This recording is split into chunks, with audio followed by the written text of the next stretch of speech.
അല്ല, അത് MOU വയ്ക്കുമ്പോൾ അത് അംഗീകരിക്കേണ്ടി വരും. ആ വീട് അവരതാണ്. അവരുടെ അഭിമാനത്തെ ചോദ്യം ചെയ്യുന്ന ഒന്നും അതിന്റെ മുമ്പിൽ പ്രദർശിപ്പിക്കാൻ പാടില്ല എന്നാണ് ഞങ്ങളുടെ അഭിപ്രായം. അത് അവരുടെ ഒരു കണ്ടീഷനാണ്, അവർ വെച്ചിരിക്കുന്ന ഒരു കണ്ടീഷനാണ്. ഒരു എംബ്ലം, ഒരു ലോഗോ വെക്കണം എന്ന് പറഞ്ഞിട്ടുണ്ട്. ആ വീട് അവരതാണ്. അവരുടെ അഭിമാനത്തെ ചോദ്യം ചെയ്യുന്ന ഒന്നും അതിന്റെ മുമ്പിൽ പ്രദർശിപ്പിക്കാൻ പാടില്ല എന്നാണ് ഞങ്ങളുടെ അഭിപ്രായം. പക്ഷെ അവർ നിർബന്ധിച്ചു നിന്നു. അവസാന ഒരു ഘട്ടത്തിൽ അതിന്റെ ബന്ധപ്പെട്ട മന്ത്രിയുമായിട്ട് സംസാരിക്കാനിടയായി.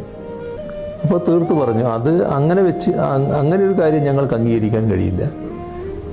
അപ്പോൾ സഹായം തരാൻ പറ്റില്ല എന്നൊരു സഹായം തന്നില്ലെങ്കിൽ വേണ്ട, അത് ഞങ്ങൾ വെക്കും, ഞങ്ങൾ ഏതായാലും ഈ കാര്യം ചെയ്യില്ല എന്നിപ്പോൾ തീർത്ത് പറഞ്ഞിട്ടുണ്ട്. അവരാണ് പുനരാലോചിക്കേണ്ടത്, പുനരാലോചിക്കുമെന്നാണ് പ്രതീക്ഷിക്കുന്നത്. കാരണം ഒരു ന്യായവും അതിനില്ല. ഇതിൻ്റെ പണം ചെലവിടുന്ന കാര്യം മാത്രമല്ല, ഈ ആളുകളുടെ അഭിമാനത്തെ വ്രണപ്പെടുത്തുന്ന ഒരു ബോർഡ് അതിൻ്റെ മുമ്പിൽ വെച്ച് ഇതാരോ കൊടുത്തൊരു വീടാണ് എന്നൊരു പ്രതീതി ഉണ്ടാക്കാൻ പാടില്ല എന്നുള്ളതാണ് സംസ്ഥാനം കാണുന്നത്.